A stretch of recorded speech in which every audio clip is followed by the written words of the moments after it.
이것은 씨앗을 받아두는 방법에 대한 개요와 몇 가지 팁, 그리고 왜 그것이 매우 가치 있는지에 대한 몇 가지 이유를 설명하는 내용입니다. 예를 들어 저는 이전에는 해본 적이 없었지만 올해는 샐러드 로켓에서 씨앗을 받았습니다. 이 샐러드 로켓은 야생 로켓과는 다르고 봄에 꽃이 피는데 샐러드 로켓도 봄에 꽃이 핍니다. 초여름에서 한여름 사이에 씨앗 꼬투리가 맺힙니다. 그리고 저는 날씨가 변하기 전에 그것들을 수확하는 데 성공했습니다. 그때 씨앗 꼬투리는 아직도 마르고 바삭바삭했습니다. 그리고 저는 꼬투리를 밟으면서 씨앗을 털어내서 많은 샐러드 로켓 씨앗을 얻었습니다. 8월 말이나 8월 어느 때든 샐러드 로켓을 파종하기에 아주 좋은 시기입니다. 이 씨앗들은 8월 9일에 파종했습니다. 우리는 올해 구입한 샐러드 로켓 씨앗도 함께 파종했는데 사실상 가장 신선하게 구입할 수 있는 씨앗이었습니다. 이것이 집에서 받은 샐러드 로켓 씨앗과 평판 좋은 회사에서 산 샐러드 로켓 씨앗의 차이입니다. 저도 사실 이 차이에 꽤 놀랐습니다. 하지만 그 중에서도 특히 더 놀란 건 바로 그 부분입니다.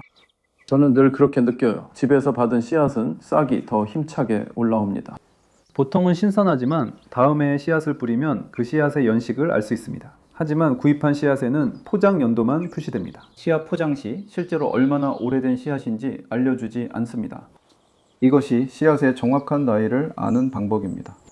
그리고 각 채소마다 다른 재배 조건을 잘 지키기만 하면 좋은 품질을 얻을 수 있습니다. 모든 채소는 채종할 때 필요한 조건이 다르고 어떤 것은 쉽고 어떤 것은 어렵습니다. 아주 쉬운 작물로는 완두콩, 프렌치빈, 상추, 토마토가 각각 한 그루씩이면 충분합니다. 이제 더 어려운 세 가지를 먼저 살펴보고 예시도 몇 가지 보여드리겠습니다.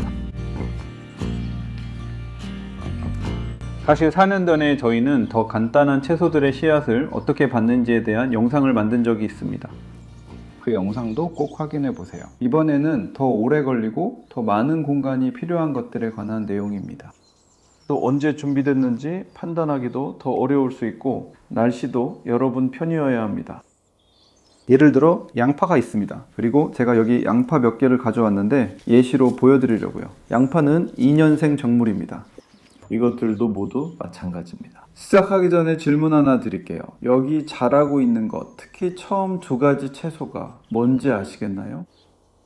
그리고 저에게서 가장 먼 곳에 있는 것은 사실 당근입니다. 그리고 이 모든 것들은 2년생 식물이기 때문에 전년도에 자란 뿌리를 3월에 심은 것들입니다. 씨앗을 뿌린 첫 해에 자라기 시작하죠. 그리고 다음에는 양파, 비트, 당근 중 하나를 심는데 여기서는 비트를 심습니다. 이것이 비트입니다.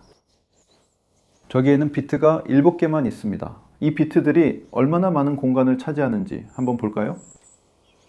그래서 이렇게 심는 겁니다. 우리는 이 비트들을 3월에 심었고 그 후에 이렇게 자랐습니다.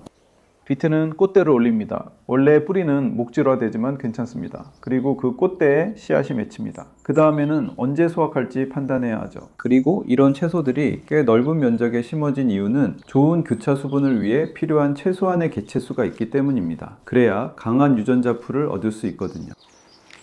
이건 프렌치빈, 완두콩, 상추, 토마토와는 반대입니다. 그런 작물들은 한 식물만 꽃이 피고 씨앗을 맺어도 충분한 유전자를 만들어낼 수 있고 그 씨앗이 원형 그대로 나옵니다. 그리고 저는 이 사실을 힘들게 깨달았습니다. 몇 년 전 겨울 샐러드용으로 폴리터널에서 키운 빨간 겨자채가 있었는데 그 겨자채는 다른 겨자채들과 확연히 달랐어요. 잎이 두껍고 색도 진하며 정말 아름다웠죠. 저는 겨자채에서 씨앗을 받으려 했고 꽃이 피었습니다. 폴리터널이 건조해 더 쉬웠고 한여름에 씨앗을 땄습니다. 그 식물이 크게 자라서 가을에 씨앗을 뿌렸지만 믿기 힘들었어요. 어떻게 된 거지 싶었죠. 집에서 받은 씨앗인데 평소엔 잘 자라거든요. 식물이 약하고 활력이 부족해서 결과가 실망스러웠어요. 색깔은 예뻤지만 전반적으로 약했어요. 그리고 필요한 만큼 교차 수분이 일어나지 않아 그 유전자 풀에 유전자가 충분하지 않았어요. 겨자나 다른 배춧가 작물의 씨앗을 받으려면 많은 식물이 필요해 공간도 많이 필요합니다. 그래서 너무 많은 씨앗 저장을 시작하기 전에 이런 요소들을 고려해야 해요. 제 말은 여러분께 시각적인 예시를 보여주고 싶어요. 그리고 이런 다른 채소들에서 어떤 과정이 필요한지 말씀드리고 싶어요. 예를 들어 좋은 양파를 고르는 것부터 시작해요. 저기 양파가 8개 있어요. 흥미롭게도 양파 하나에서 여러 개의 줄기가 나와요. 마치 반대로 여러 씨앗을 한 번에 심는 것과 비슷하죠. 양파 하나를 땅에 심으면 여러 줄기가 나오고 잠재적으로 많은 씨앗을 얻을 수 있어요. 그리고 어떤 양파를 키울지 선택하는 것도 중요해요. 여기 세 가지 다른 양파가 있어요. 예를 들어 이건 올해 꽃대가 올라온 양파예요. 그래서 저는 저 양파에서 씨앗을 받으려고 하진 않을 거예요. 왜냐하면 그 씨앗을 내년에 심으면 꽃대가 올라오는 양파가 나올 가능성이 더 높기 때문이죠. 그건 원하지 않는 거예요. 여러분이 원하는 거는 줄기가 가늘고 목이 잘 마른 좋은 양파죠.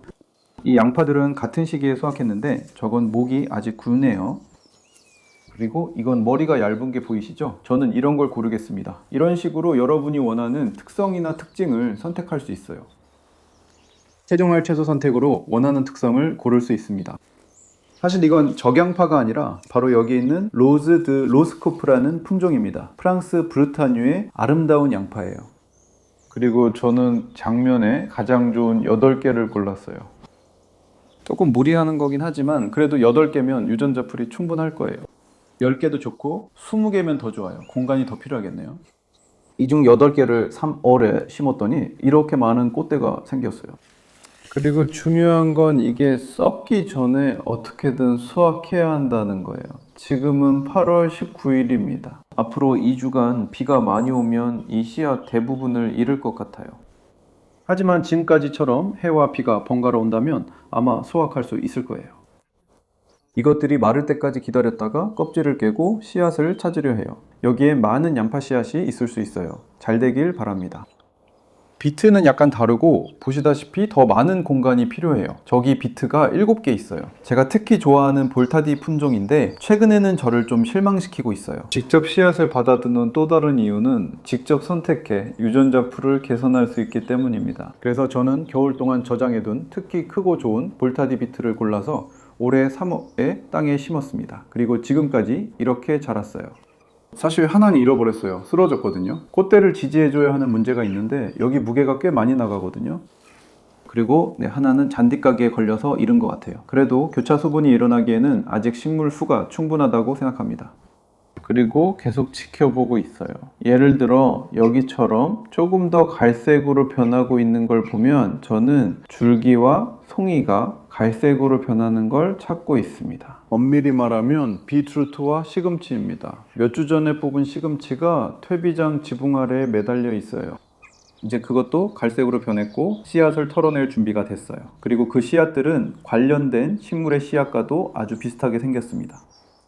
씨앗 송이 마르면 문질러 털어내세요. 우선 대부분 말랐을 때 비틀어 꺾은 후 지붕 아래에 걸어 완전히 말립니다. 그 후 씨앗을 분리하는 작업을 할 거예요. 그리고 당근은 그보다 더 어려운데 그 이유는 이웃에 자라는 야생 당근과의 교차 수분 가능성 때문입니다. 저희의 경우 울타리 근처에 자라는 것을 카우 파슬리라고 부르는데 이것들이 교잡 수분을 일으킬 수 있습니다. 그러면 옥셀라처럼 예쁜 주황색 뿌리가 아니라 이것은 통통하고 멋진 겨울 당근입니다. 그리고 야생 당근은 길고 가느다란 흰색 뿌리를 가지고 있습니다. 그래서 이 둘의 흥미로운 결합체가 나오게 되는 거죠.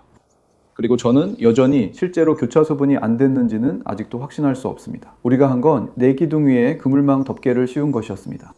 그리고 그 망에는 우리가 발견하지 못한 작은 구멍이 있었고 곧 망 안에 망 밖보다 곤충이 더 많아졌습니다.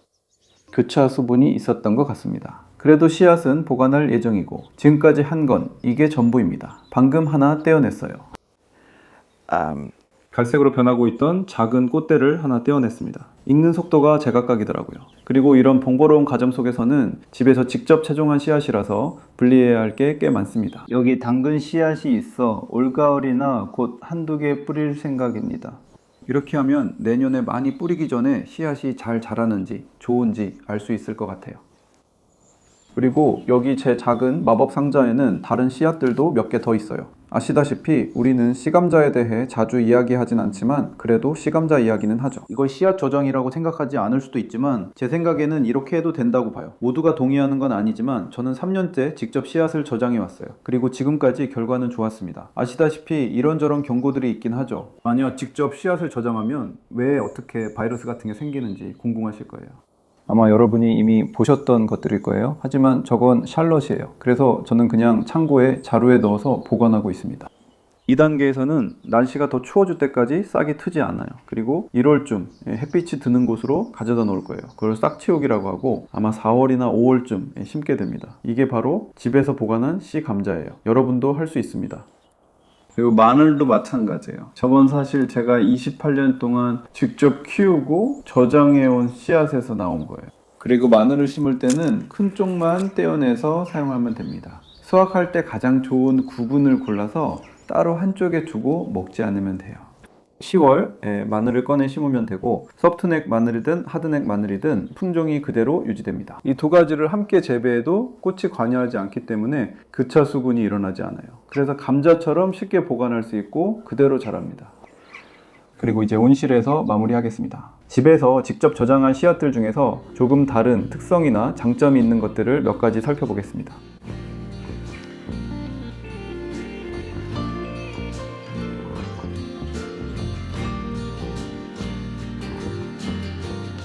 여기 제가 저장한 씨앗 예시들입니다.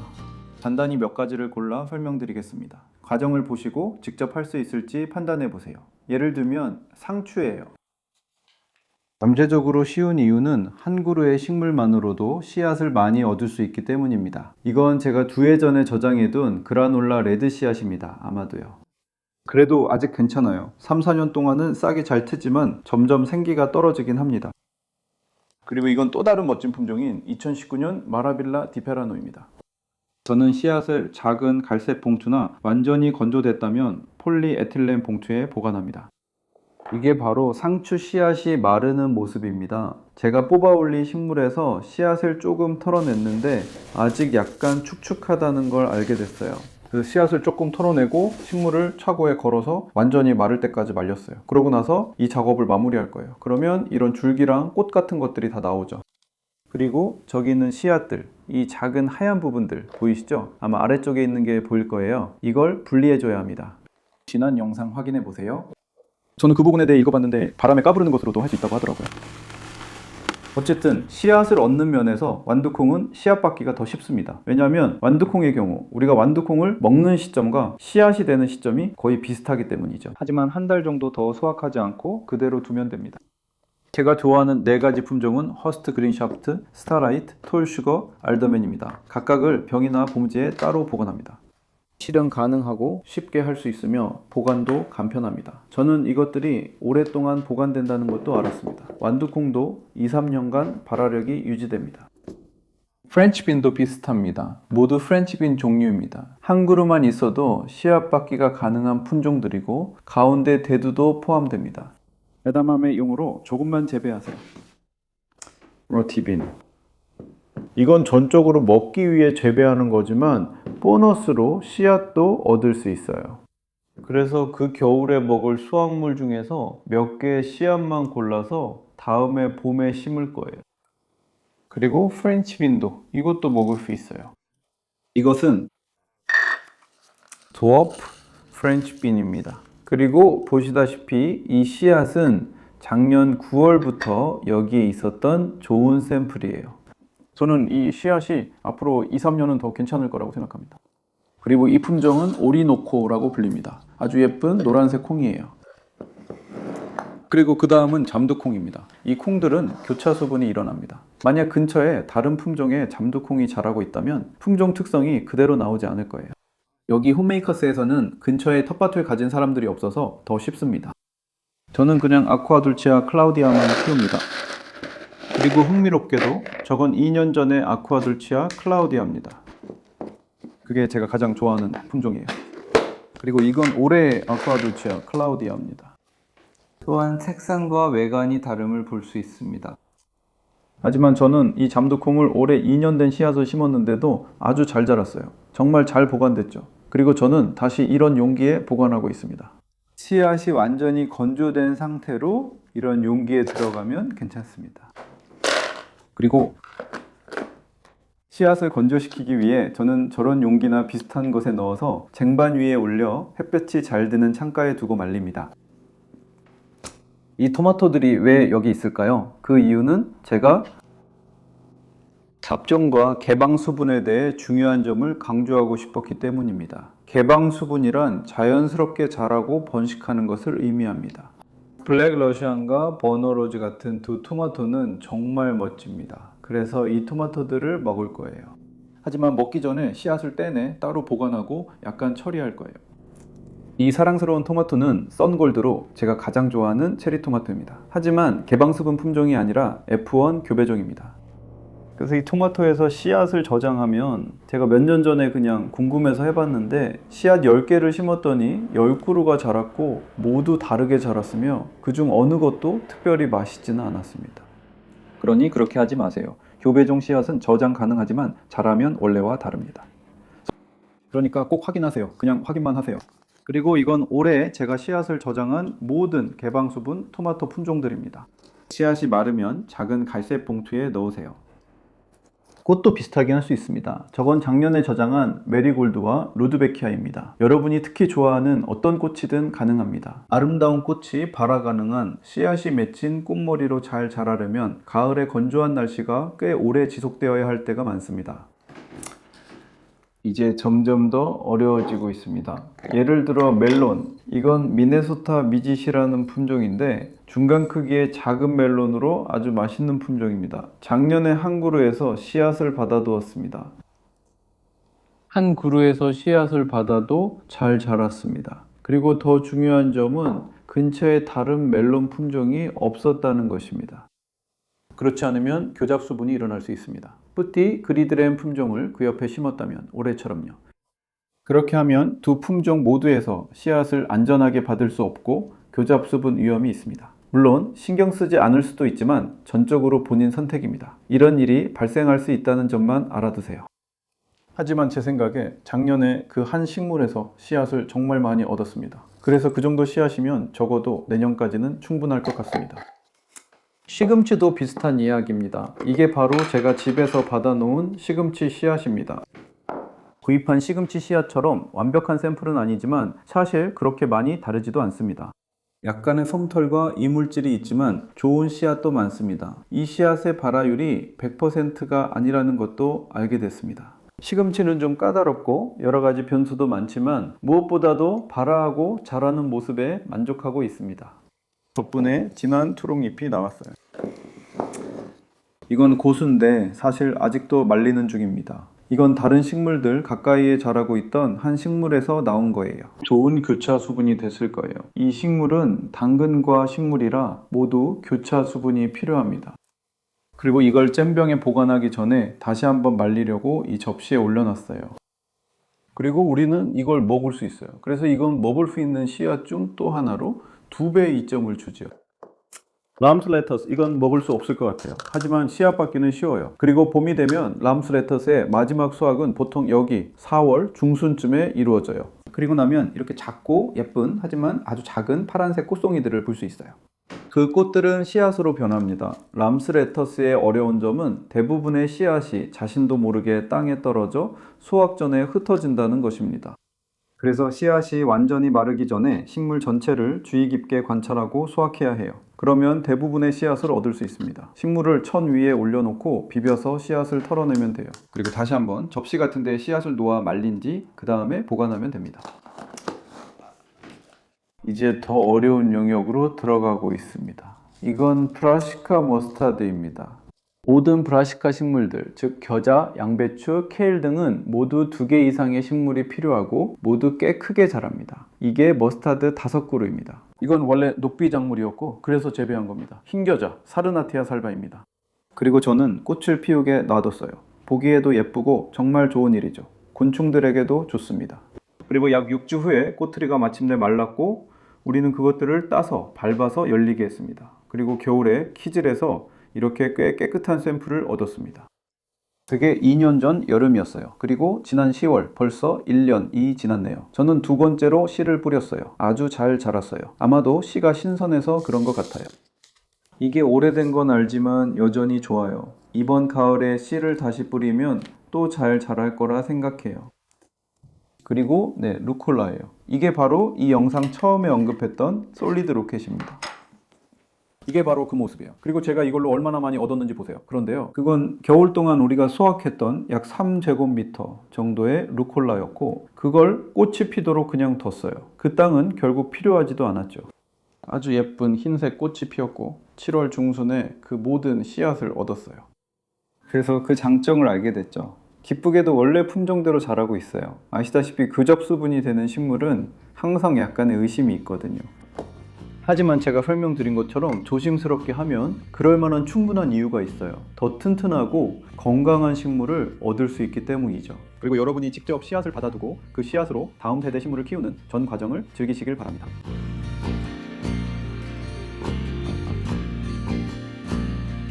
이제 다음에 6월이 되었습니다. 우리는 볼타디 비트 씨앗을 파종했습니다. 이 영상에서 받아둔 씨앗입니다. 2월 25일에 파종했고 여기로 옮겨 심었습니다. 여러 개를 한 뭉치로 모아 심었습니다.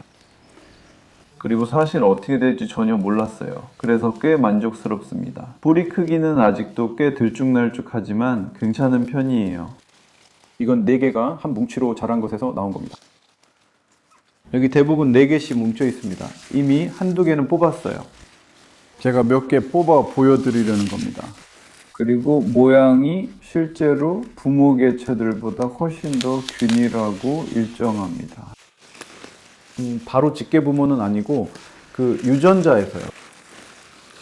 말하자면 개통으로 보면요. 그래서 이걸 되돌리려면 아직 할 일이 좀 남아 있는 것 같아요. 여기서 선별한 것들 중에서 씨앗을 더 저장해야 할 것 같아요. 그리고 당근에서도 비슷한 신호를 받고 있어요. 당근이 예쁘게 주황색이고 야생 당근과 급여되지 않은 것 같아요. 그리고 껍질도 매끈해요. 그래서 희망적인 얘기로 마무리할 수 있겠네요. 집에서 저장한 건 좀 까다로웠어요.